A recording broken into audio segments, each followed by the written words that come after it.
Өмнөх бичлэгээрээ та нартай хог хаягдал зохицуулах байгууламжаа танилцуулж, хишиг өндөр суманд хог хаягдлын зохицуултыг хэрхэн зохион байгуулсан талаар тайлбарлсан. Газар газраас олон хүмүүс тогтвортой тогтолцоотой болох хүсэлтэй байгаагаа илэрхийлж, яг юунаас эхлэх яахаа мэдэхгүй байна гэж бидэнтэй холбогддог. Ийм учраас бид энэ бичлэгээрээ та бүхэндээ экосумаас сумын түвшинд хог хаягдлаа зохистой зохицуулах тогтолцоог хэрхэн бий болгох вэ нэртэй гарын авлага гаргаснаа сануулахаар шийдлээ. Энэ гарын авлагад юуг яаж хийх тухай алхам алхмаар маш тодорхой тайлбарлсан байгаа. Хамгийн эхний суурь судалгаагаа яаж хийхээс эхлээд хог хаягдал зохицуулах тогтолцоог хэрхэн төлөвлөж хэрэгжүүлэх, хог хаягдлын төрөл бүрийг бодтойгоор яаж зохицуулах, бүр цаашлаад хог хаягдлын хямралыг шийдвэрлэхэд шаардлагатай өөрчлөлтүүдийг олон түмэнд хэрхэн ойлгуулж, сурталчлах гээд чухал алхам бүрт хамаатай зөвлөмжүүдийг багтаасан байгаа.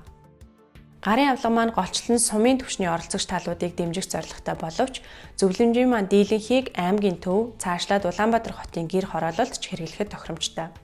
Экосум сонирхсан асуултанд нь хариулж хог хаягдал зохицуулах зохистой тогтолцоотой болоход тань туслахад үргэлж бэлэн учраас бидэнтэй хэдийд ч холбогдож болно.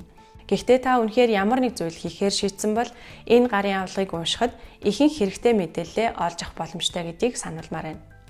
Бас энэ гарын авлагад дурддах бусад олон чухал тайлан судалгааг бид бэлтгэж гаргасан ба хог хаягдлын асуудлаар ажиллахаар шийдсэн иргэн албан байгууллагуудад илүү хялбар болгож бүх мэдээлэлээ нэгтгээд хог хаягдал зохицуулалтын багц гаргасан.